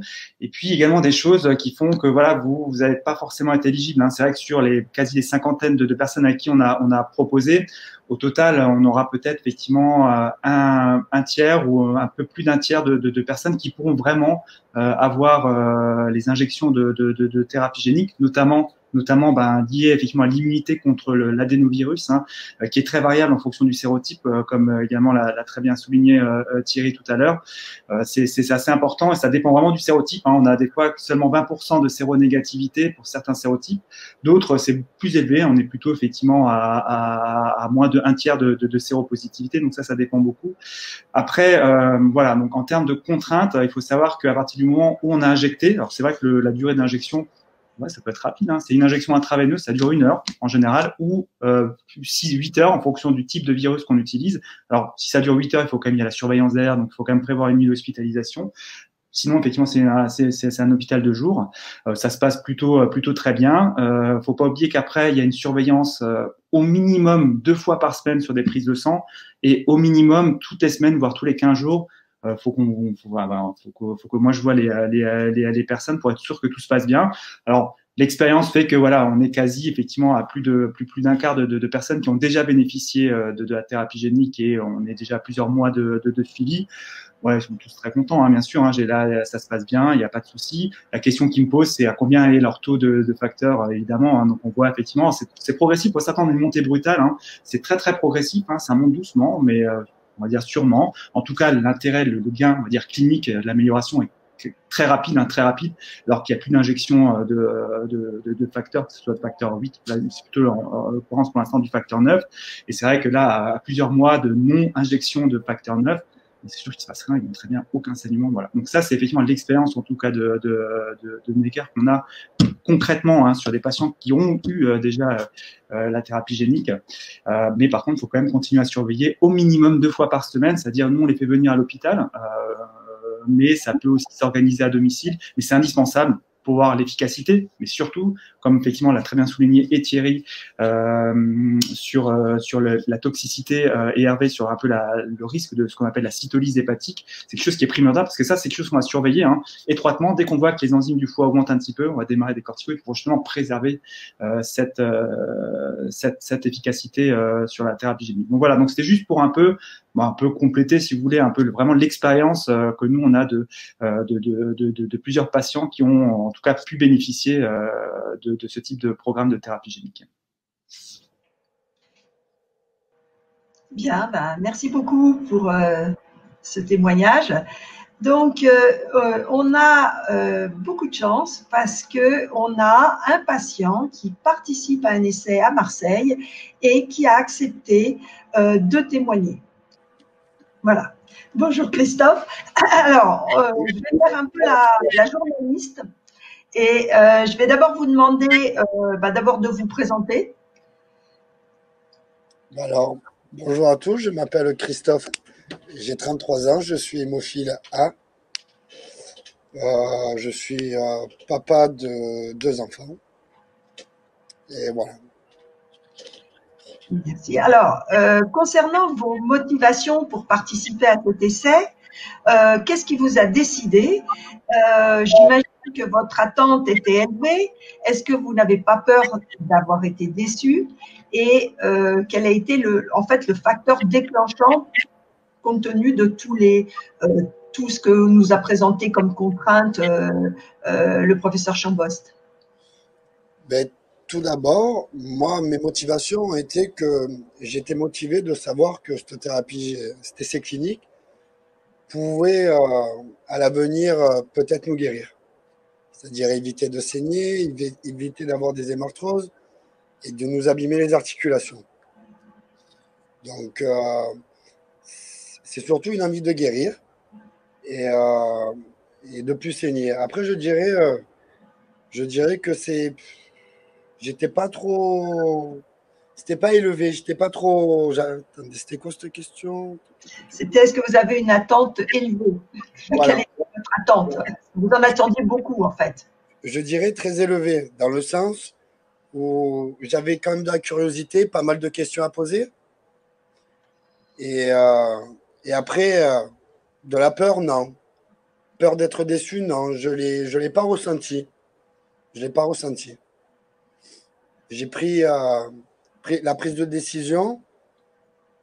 Je l'ai prise en famille, avec mes enfants, mon épouse et un peu mes frères aussi. Et avec mon médecin et le CRTH. D'accord. Et d'accord, donc vous n'avez pas eu enfin, l'argument le plus efficace, c'était une attente de plus de saignement, évidemment. Depuis de saignement, depuis se perfuser aussi, il faut dire. Parce que c'était quand même un traitement par voie intraveineuse. Donc c'est des piqûres, faut trouver le moment de se la faire. C'est pas toujours évident. Donc surtout, oui, sur ça. Alors, en pratique, le professeur Chambost a expliqué en théorie toutes les étapes. Pour vous, comment ça se passe cet essai? Donc, je pense qu'évidemment, il n'est pas fini. Vous êtes toujours dans l'essai. Depuis quand vous avez commencé? Est-ce que vous avez un suivi? Donc, comment vous vivez ce suivi régulier, ces visites à l'hôpital? Vous considérez ça vraiment comme des contraintes ou vous vous adaptez assez facilement? Mais moi, personnellement, je l'ai très bien vécu. Alors, par rapport déjà au travail où mon employeur, moi, l'a complètement compris, m'a laissé droit de faire, entre guillemets, ce que je voulais. Donc déjà, ça, le temps, je l'avais. Ensuite, ça a commencé il y a un an, un peu plus d'un an, le 23 septembre 2019, on a attaqué l'essai clinique par l'injection. Donc ça se déroule à l'hôpital. Donc on a un suivi de 8 heures avec prise de constante. Donc température et tension tous les 15 minutes. Et puis vu qu'on est bien entouré, et moi tout s'est bien passé. Et après, le suivi, le fait de revenir souvent, d'avoir des prélèvements, des choses comme ça, est-ce que pour vous, c'est un problème? C'est bien résumé. La première année, on vient, donc la première semaine, on vient tous les jours. Et après, pendant un an jusqu'à la week 52, on vient une fois par semaine. En l'occurrence, pour moi, c'est tous les lundis. Et on a une prise de sang pour contrôler le facteur 8, les transaminases, et on a les fluides à rendre, c'est-à-dire la fluide salive, sperme, sel et urine. Et ça pendant toutes les semaines pendant un an. Pas les fluides, juste la visite. Donc,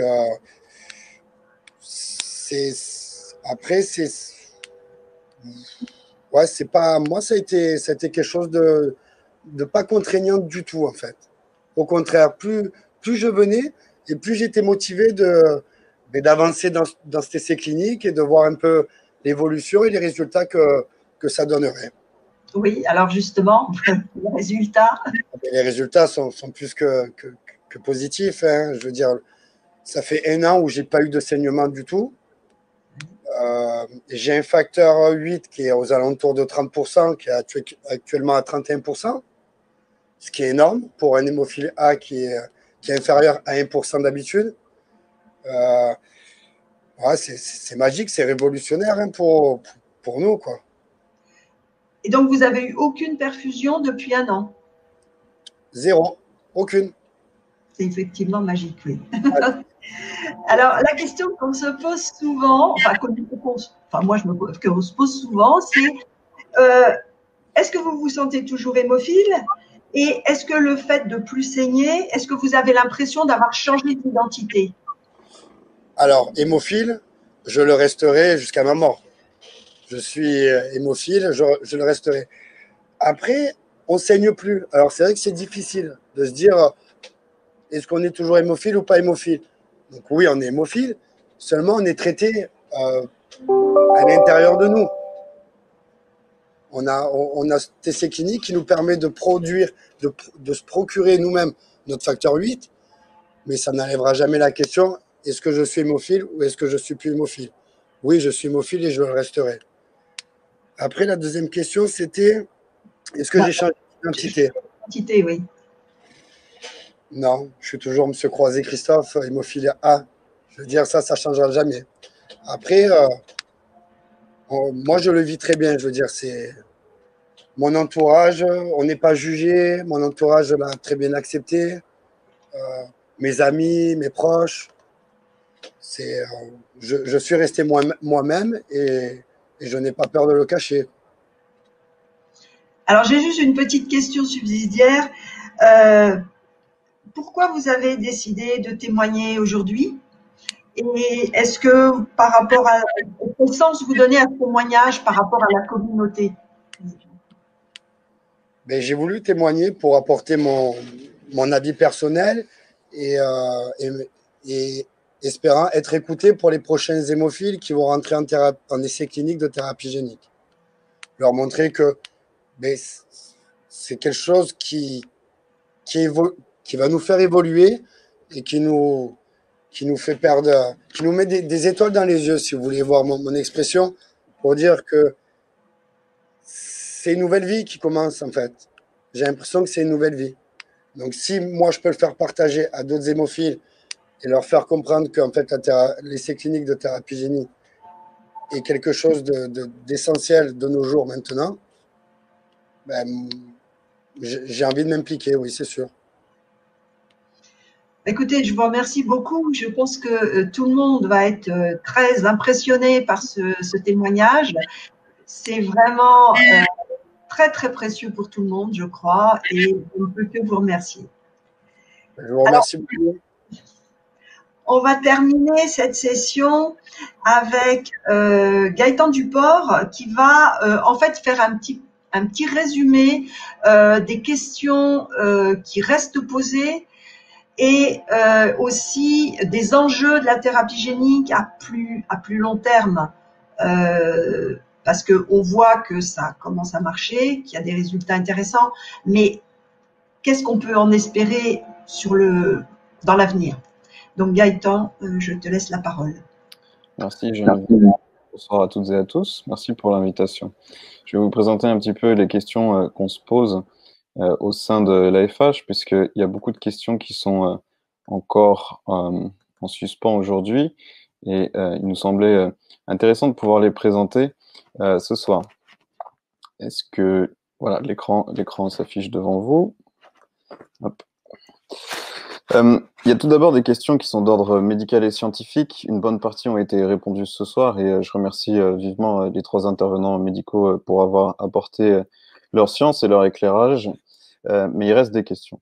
On en a parlé, la question de l'efficacité est un point d'interrogation puisque est-ce qu'aujourd'hui, les patients qui sont injectés ont tous une réponse, se mettent tous-ils à produire du facteur 8 ou du facteur 9? Ça, c'est une des questions qui se posent. Et puis, avec celle-ci, il y a la question de mesurer l'efficacité. L'efficacité pour la thérapie génique, c'est le taux de facteur 8 ou le taux de facteur 9.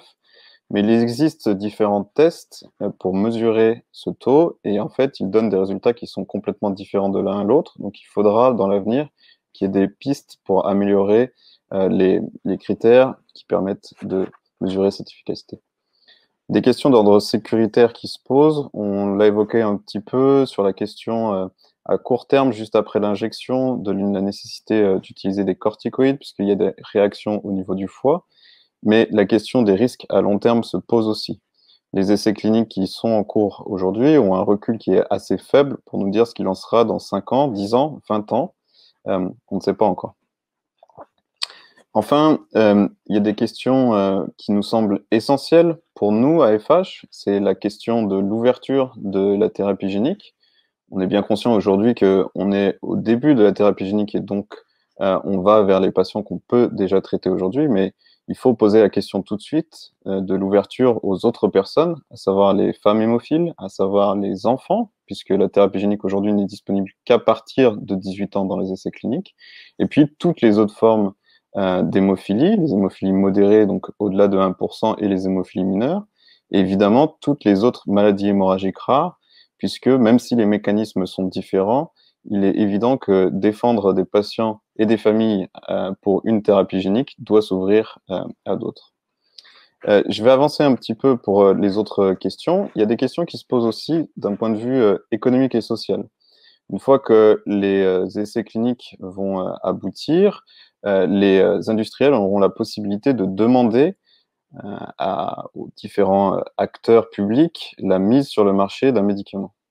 Au sein de l'Association française des hémophiles, on discute depuis, je pense, au moins 2 ans maintenant, avec 3 acteurs qui sont incontournables en France, à savoir l'Agence du médicament, qui s'assure de la sécurité du médicament, le ministère de la Santé et la Haute Autorité de Santé. Une des questions qui se pose aujourd'hui, c'est la question d'évaluer l'efficacité de la thérapie génique, compte tenu des essais cliniques qui sont de très courte durée. Pour information, au mois d'août, un industriel avait demandé à avoir une autorisation de mise sur le marché aux États-Unis et l'Agence du médicament américain a refusé pour l'AMM, enfin, elle n'a pas refusé l'AMM, elle a renvoyé l'AMM en disant que les résultats n'étaient pas encore assez mûrs et qu'il fallait plus de recul pour avoir une visibilité plus forte. Il y a la question de fixer le prix de la thérapie génique qui va se poser et qu'il faut réfléchir dès maintenant. La thérapie génique, sur les différents communiqués de presse qu'on peut voir, va coûter 1 à plusieurs millions d'euros. Comment est-ce qu'il est possible pour la sécurité sociale d'accepter un tel montant? Alors, il y a des réponses qui sont déjà en cours d'élaboration.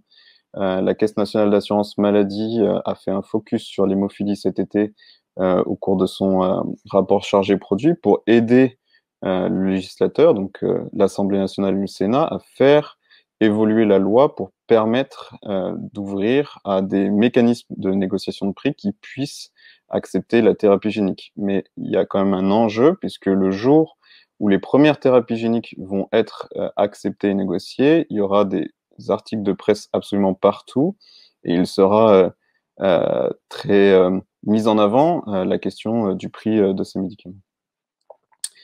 La question de l'arrivée de ces traitements, je pense que Hervé l'a très bien discuté sur la question de se renseigner en amont.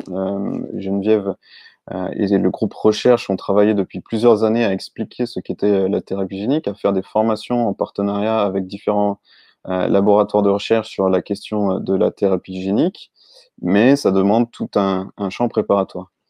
C'est à la fois un champ préparatoire pour les patients et c'est aussi un champ préparatoire pour les professionnels de santé. Juste un petit chiffre, lors d'une étude qui avait été faite en 2019 par l'ISTH, qui est l'Association internationale des professionnels de santé en hémostase et en thrombose, 41% des professionnels disaient ne pas savoir expliquer la thérapie génique à un collègue ou à un patient. Donc on a encore du travail pour à la fois former les professionnels de santé et les patients tous ensemble. Quand je dis on, c'est l'ensemble de notre communauté. Et puis, les questions qui vont se poser dans l'avenir vers une médecine personnalisée, ce sera la question de la place de la thérapie génique par rapport aux autres traitements. Qui est-ce qui va pouvoir avoir accès à la thérapie génique si on considère les patients qui sont éligibles d'un point de vue biologique? On a vu qu'il y a de nombreux critères biologiques à remplir, mais parmi les patients qui auront passé ces étapes de sélection, lesquels vont pouvoir y participer? Est-ce que ce seront les patients qui seront les plus proches des grands centres de ressources et compétences? Dans les schémas qui sont développés un peu partout dans le monde, seuls certains centres de ressources et compétences auront la capacité de réaliser cette injection et ce suivi, puisque l'injection est un traitement assez lourd, comme vous avez pu le voir. Et bien évidemment, il y a des discussions qui sont en cours pour que les centres de ressources et compétences plus petits puissent assurer le suivi, mais il y a quand même une question géographique qui va se poser. Est-ce que les patients non adhérents à leur prophylaxie aujourd'hui vont pouvoir avoir accès à la thérapie génique, ou est-ce qu'ils vont être exclus? Ce qui ne nous semble pas logique d'un point de vue égalité d'accès. Est-ce que les patients qui ont des atteintes articulaires faibles aujourd'hui auront accès à la thérapie génique, ou est-ce qu'il y aura une priorité à les patients qui auront des atteintes articulaires plus fortes?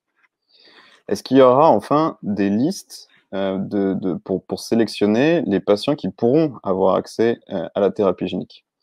Ce sont toutes des questions qui se posent en France, et puis il y a la question qui se pose pour l'ensemble de notre communauté, puisque, comme on le dit partout, notre communauté, elle défend l'accès pour tous, et l'accès pour tous, il se passe aussi dans les pays qui sont hors Europe et États-Unis d'Amérique. Est-ce que ces patients auront aussi accès à la thérapie génique? Et enfin, la question que j'ai envie de vous poser à toutes et à tous, mais surtout aux professionnels de santé, c'est pour quand, en fait? Merci.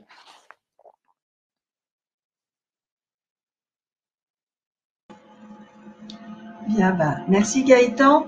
Avant de passer aux questions, j'aurais voulu juste vous faire une petite information. Émilie, vous pouvez me passer là. Il y a une diapositive. Voilà. Je voulais dire que pour compléter un petit peu ce qui a été dit aujourd'hui, l'AFH vient de préparer une série de 5 vidéos sur la thérapie génique. Cette série de vidéos, elle a été élaborée par le HC donc nous l'avons traduit et sous-titré en français. Et il y aura 5 thèmes qui regroupent un petit peu ce qu'on a dit aujourd'hui, c'est-à-dire qu'est-ce que la thérapie génique, l'aperçu de la thérapie génique pour l'hémophilie A et B, comment fonctionne un essai clinique de thérapie génique dans le domaine de l'hémophilie, thérapie génique et sécurité, et thérapie génique, le point de vue d'un patient. Alors, pour l'instant, ce n'est pas encore accessible sur le site internet de l'AFH, ce n'est pas encore accessible sur Facebook, mais c'est accessible sur l'onglet documents sur la plateforme du congrès. Voilà. Alors, je pense que maintenant, on peut passer aux questions. Je vois Thomas qui est prêt. Je pense qu'on peut mettre tous les intervenants et puis on va essayer de répondre à vos questions. On a pas mal de questions. Celle soulevée par Gaëtan était évidemment très importante. Je ne sais pas si elle amène de la part de Thierry, de la part d'Hervé Chambos ou de Laurent Frenzel un commentaire, peut-être un des éléments qui pour eux était le plus important parmi ces questions qui ont été posées, qui ont été soulevées par Gaëtan qui représente le groupe médicaments de l'AFH. Je ne sais pas, Thierry, Hervé, Laurent. S'il n'y a pas spontanément de réaction, je tombe directement dans les questions. Voilà, la première question, c'est vous avez indiqué qu'il n'y a pas de transmission du gène corrigé aux cellules reproductrices, indépendamment des questions éthiques ou de sécurité. Si on souhaitait néanmoins le faire pour ne pas transmettre la pathologie à ses descendants, est-ce qu'il existerait des pistes scientifiques pour le faire? Et y a-t-il une impossibilité technique? Thierry, je pense que cette question elle est directement pour vous. Oui, merci beaucoup Thomas. Oui, bon, c'est une très bonne question et peut-être la seule technologie qu'on pourrait utiliser dans ce contexte, c'est le gene editing avec le CRISPR, parce que c'est la seule technologie qui nous permet d'introduire, de modifier les gènes d'une façon très spécifique et de contrôler le site d'insertion de cassettes d'expression. Mais il y a tout de même aussi un problème avec le système CRISPR. Comme vous le savez, le système CRISPR, on a donné le prix Nobel cette année à Emmanuelle Charpentier, chercheuse française, et Jennifer Doudna pour l'application du système CRISPR in vitro. Et bon, c'est tout de même une découverte très importante. Bon. On pourrait envisager à long terme d'utiliser ce genre de technologie, mais le problème, c'est que même avec le CRISPR, on ne peut pas être 100% sûr qu'il n'y aura pas des effets secondaires. On peut bien contrôler l'intégration d'un gène dans une région du génome d'une façon très spécifique, mais ça n'exclut pas qu'il y aurait peut-être aussi des mutations secondaires dans d'autres régions du génome, des translocations. Il y a une évidence dans la littérature qui suggère que même avec le CRISPR, il y a un risque de translocation chromosomale, d'autres effets secondaires. Donc, même avec le CRISPR, je trouve qu'il y a tout de même encore toujours une raison de bloquer l'application de la thérapie génique, du gene editing, en employant des cellules souches embryonales ou des cellules reproductrices. En fait, pour le moment, c'est tout à fait pas acceptable. Et je voudrais simplement… Ouais. Oui. Allez-y, Thierry, allez-y. Non, je voudrais simplement ajouter que il y a quelques années, en Chine, il y avait le docteur Hu qui avait tout de même essayé d'appliquer le système CRISPR dans des embryons. Et bon, c'était en fait scandaleux qu'il avait essayé de faire ça c'était pas dans le contexte d'hémophile, mais il n'y avait aucune raison scientifique robuste pour continuer ce genre d'essai. Il y avait tout de même aussi un risque considérable. Donc, ce que je comprends bien, c'est que il y a une voie possible, mais la sécurité n'est pas assurée, et du point de vue scientifique et du point de vue éthique, les questions se posent aussi. Donc, fondamentalement aussi, l'un des éléments, parce que ça pouvait être un élément de motivation pour des personnes pour rentrer dans un essai comme celui-là, et d'ailleurs, Christophe l'a évoqué tout à l'heure, hein, il reste atteint d'hémophilie, il reste concerné par l'hémophilie, et donc, je viens une question pour toi, Christophe, si je peux me permettre. Est-ce que aujourd'hui, Christophe, vous osez prendre plus de risques dans vos activités quotidiennes ou physiques? Ah oui, complet. Ouais, non, mais c'est évident, je veux dire. On est toujours hémophile, mais on n'a plus ces symptômes-là de saigner. Alors, on va se faire mal comme quelqu'un qui est de tous les jours, je veux dire. Mais le lendemain, ça va beaucoup mieux. Il n'y a pas besoin de Donc, ou quoi que ce soit. Donc, plus engagé physiquement j'allais dire, dans la vie, entre guillemets. Voilà. On se fait plus plaisir, on va dire. On se fait plus plaisir. C'est pas mal comme programme dans la vie. Alors, il y a une question pour Hervé Chambost. Alors, je ne vois plus Laurent Frenzel, mais il y avait une question sur, au fond, les enjeux liés aux enjeux d'hépatite C, etc., et qui peut être posée. Quelles sont les conséquences, par exemple, de la thérapie génique sur un patient qui a des anticorps hépatite C? Alors, effectivement, c'est une bonne question, hein, et la question n'est pas à la persistance des anticorps, mais à l'état hépatique et au fait qu'il y ait pu avoir déjà une évolution inflammatoire de l'hépatite, qu'il y ait une évolution d'hépatite chronique, qu'elle ait duré, qu'on ait un retentissement sur le tissu hépatique, qui malheureusement risque, s'il y a inflammation au moment de la thérapie génique, de faire une association de malfaiteurs sur les cellules du foie. Hein. C'est vrai que c'est une des craintes. Alors le fait d'avoir été positif pour l'hépatite C, mais de jamais avoir eu de complications et d'évolution vers une hépatite chronique, très probablement, alors ce ne sont pas les premiers patients probablement qu'on a traités dans les essais, hein, mais ce n'est sûrement pas rédhibitoire. Par contre, pour des patients qui ont déjà des enzymes augmentées, une gamma-GT augmentée, il va falloir trouver quelque chose qui soit plus adapté pour cette thérapie génique. Alors, il y a une question qui est secondaire, et vous avez répondu à la partie sur l'hépatite C. Est-ce que la séropositivité au VIH ou une hépatite C guérie, vous l'avez dit, sont-ils rédhibitoires pour entrer dans un tel essai? Est-ce que le VIH constitue une séropositivité, en tout cas constitue un obstacle? Alors, il y a eu des traitements, des patients VIH traités. Hein. Il y a eu, à la suite d'une complication observée chez un patient, mais pour laquelle on a documenté que c'était plus le traitement antiviral qui avait été à l'origine de la complication pendant l'essai de thérapie génique. Il y a eu un arrêt d'inclusion des patients VIH. S'il n'y a pas d'atteinte hépatique et s'il n'y a pas de déficit immunitaire, il est assez possible que les programmes de thérapie génique puissent inclure des patients séropositifs pour le VIH.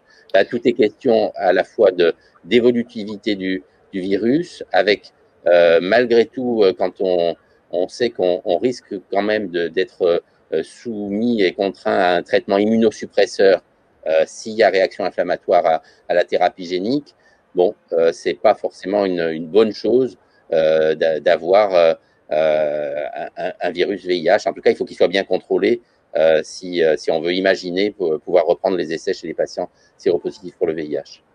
Alors, il y avait aussi une question, merci infiniment, il y avait aussi une question sur que propose-t-on au fond après une diminution secondaire du facteur obtenu à la suite d'une thérapie génique, puisqu'on ne peut plus injecter de l'AAV aux patients. Et puis une question qui va un petit peu plus loin, peut-on revenir sur le traitement par les facteurs après la thérapie génique si jamais si elle ne donnait pas de satisfaction, ou si je pense que la question elle est pour Hervé, Laurent et Thierry. Thierry, je pense que tu peux répondre au moins sur la première partie, j'imagine. Oui. Oui, c'est une très bonne question. Tout d'abord, on ne sait pas pour le moment combien d'années l'expression va durer. Hein. Ça peut être 10 ans, 20 ans, 30 ans. On ne connaît pas encore la réponse. Mais disons, dans une dizaine d'années, l'expression commence à diminuer. Au niveau, bon, à ce moment-là, on ne peut pas réadministrer les vecteurs. Mais il y a tout de même des technologies on est en train d'établir des technologies en employant l'absorption, immunoabsorption des anticorps. Il y a des essais précliniques dans des modèles primates qui démontrent que même des primates avec des anticorps anti-AAV peuvent être retraités avec un vecteur, mais il faut d'abord employer une colonne d'immunoabsorption pour éliminer les anticorps. Donc ça, c'est une première méthode. Une seconde méthode, ce sont des nanoparticules avec la rapamycine. Et une troisième stratégie, on emploie des endopeptidases pour éliminer les anticorps anti-AAV. Donc, il y a plusieurs stratégies qu'on est en train de valider dans des modèles précliniques qui marchent. Donc, qui sait, peut-être dans 10 ans ou 15 ans, on va pouvoir tester cette stratégie dans des essais cliniques. Donc, pardon. Allez-y, Thierry. Oui, et donc la seconde partie de la question, évidemment, on peut toujours retraiter les patients avec des facteurs de coagulation, avec des facteurs purifiés ou des facteurs recombinants si les taux d'expression diminuent. Donc, il n'y a pas de souci. Il y a toujours un fallback position, un plan B. Donc, ça reste toujours possible. Les anticorps sont des anticorps contre les AAV, pas des anticorps contre les facteurs de coagulation. D'accord. Donc, on voit bien qu'au-delà de la thérapie génique, la question du vecteur de l'AAV est encore une source de recherche encore importante. Je ne sais pas si Hervé Chambos ou Laurent Frenzel, vous voulez peut-être témoigner de la possibilité que vous avez eue peut-être pour certains patients qui avaient pu faire des saignements, des types d'injections que vous avez faites ou des injections qu'on pu avoir Alors, malheureusement pour Thomas, mais heureusement pour les patients, nous avons 2 patients et 0 injection, mais 0 indication d'injection pendant notre année et demie cumulée, on va dire, pour ces 2 patients. Et pour Laurent Frenzel? Nous, sur effectivement les plusieurs patients qu'on a, c'est pareil. Hein. Je suis désolé, tant mieux pour eux, hein, parce que pas besoin. Donc, mais bon, il n'y a pas de raison. Hein. Je veux dire, honnêtement, bien sûr qu'on peut utiliser du facteur. Hein. Je veux dire, il n'y a aucune raison qu'on ne puisse pas. Et même, comme effectivement a très bien dit Thierry, bon, si effectivement il y a une perte d'expression au bout de quelques années, alors on aura d'autres techniques hein, probablement, hein, donc des antivirus, peut-être des CRISPR-Cas9 et autres. Et puis, bon, après il reste effectivement les facteurs de la coagulation, les traitements non substitutifs. Hein, il ne faut pas oublier qu'ils sont quand même également là. Donc, je pense que voilà, c'est pas vraiment un souci, quoi, on va dire. Donc, je pense, en tout cas, si c'est devait être une inquiétude, je pense qu'il y a en tout cas des traitements, en tout cas, qui permettront de faire le passage, en tout cas, sans problème. Une autre question sur l'inclusion en cas de staphylocoque doré endormi. La cortisone est déconseillée, voire interdite. Est-ce qu'il y a un autre traitement pour protéger le foie? J'imagine que c'est un enjeu à la fois d'inclusion et puis de traitement si jamais il y avait un emballement Alors, j'en profite pour répondre en même temps à une question que j'avais vue passer sur les doses de corticoïdes. Oui, absolument. Malgré tout, les corticothérapies qu'on a pu faire et qui ont été systématiques pour nous dès l'augmentation des transaminases n'ont jamais été à des doses très importantes. On n'a jamais dépassé, voire atteint 1 mg/kg de corticoïdes, ce qui n'est pas dramatique. Et c'est vrai que on avait, parce qu'il y avait en particulier pour un patient un facteur de risque, vraiment bien précédé l'introduction de la thérapie génique par une recherche des foyers, par un traitement préventif préalable. Et pour les patients qu'on a traités par corticoïdes avec malgré tout, j'allais dire, facteur de risque, alors peut-être pas majeur, hein, comme un antécédent de staphylocoque sur une prothèse, si c'est à ce qu'on peut penser, hein, mais dans un contexte plus banal, cutané, etc., ce n'est pas un souci. Alors après, les autres immunosuppresseurs, oui, hein, il y a des protocoles qui comportent d'autres immunosuppresseurs que les corticoïdes. C'est une alternative possible. Là, après, on est assez contraint actuellement dans le cadre d'essais cliniques par ce qui est prévu ou pas prévu par le protocole quand même. Hein. Donc, ça veut dire que quelqu'un qui aurait un staphylocoque doré endormi ne serait sans doute pas incluable dans un essai thérapeutique, c'est ce que vous voulez dire? Je dis pas ça. Vous dites pas ça, d'accord. Je dis pas ça. Je dis qu'il faut faire attention. Je dis qu'il faut effectivement dépister les foyers, les traiter, mais c'est pas une contre-indication. C'est pas une contre-indication. Le dernier, avant-dernière question, si Geneviève, si on a encore le temps, mais c'est sur la question du est-ce que la nationalité est importante? La personne on se souvient qu'il y avait une personne en Angleterre qui avait suivi les premiers essais thérapeutiques, thérapie génique, était polonaise et vivait et travaillait en Angleterre, au Royaume-Uni. Et j'imagine qu'en France, il n'y a pas de condition de nationalité pour bénéficier d'une thérapie génique. En revanche, il faut pouvoir résider, j'imagine, sur le territoire national. Il y a une vraie contrainte qui est quand même celle d'être assuré à l'assurance maladie. Oui, c'est ça, bien sûr. Pour participer à un essai clinique. Hein. Oui. Il faut avoir une assurance sociale française. C'est ça. Eh bien, le dernier peut-être mot, il sera de la fin pour Christophe. À moins que Gaëtan, tu souhaites poser une question liée à toute la liste et que tu voudrais avoir plus directement posée aux professionnels de santé qui sont ici présents et à Thierry van den Dresch qui... Un petit mot, la question qui est passée, quel sera le prix de la thérapie génique?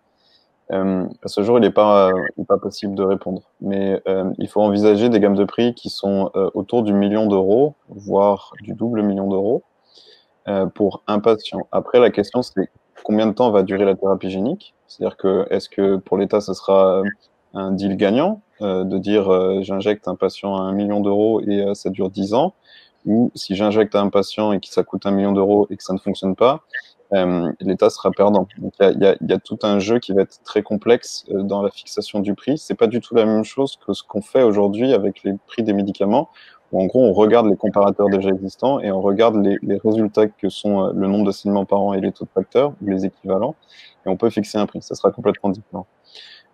Et puis juste pour terminer, moi je vous remercie parce que faut quand même se rendre compte de la qualité des intervenants ce soir, de la chance qu'on a en France d'avoir pu discuter ce soir avec vous tous, surtout avec le témoignage de Christophe. Merci infiniment Christophe, parce que c'est en tant que patient, je pense qu'il faut qu'on rediscute ensemble de certaines choses, mais merci beaucoup. Et voilà, c'était juste le mot que je voulais dire. Merci. Oui, tu vas avoir le mot de la fin, et Geneviève aussi. On va remercier infiniment Thierry van den Dresch, Hervé Chambost, Laurent Frenzel et Christophe Croiset qui ont donné de leur temps. On sait que votre temps est limité, et avoir pu bénéficier de votre savoir lors de cette session était excellent. On a complètement explosé le temps, tellement il y avait vu le nombre de questions qu'il y avait. Mais c'était un plaisir de vous avoir, un immense merci. Et je suis certain que l'AFH, avec les professionnels, les cliniciens qui sont ici, réfléchira avec vous sur les modes pour faire en sorte que ces médicaments puissent effectivement arriver de manière soutenable pour notre système de santé, parce que c'est un élément important. Voilà. Merci énormément à vous tous et à tous pour votre engagement dans ce domaine. Geneviève.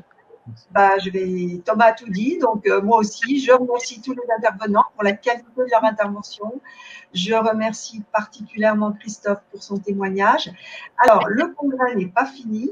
Il y a encore une petite session festive à 18h30 et je crois qu'il faut c'est un nouveau lien, c'est une session sur Zoom, donc il va falloir que vous vous connectiez sur ce nouveau lien pour participer à la fête. Voilà, et bien écoutez, merci beaucoup. C'est le pot de fin. C'est le pot de fin.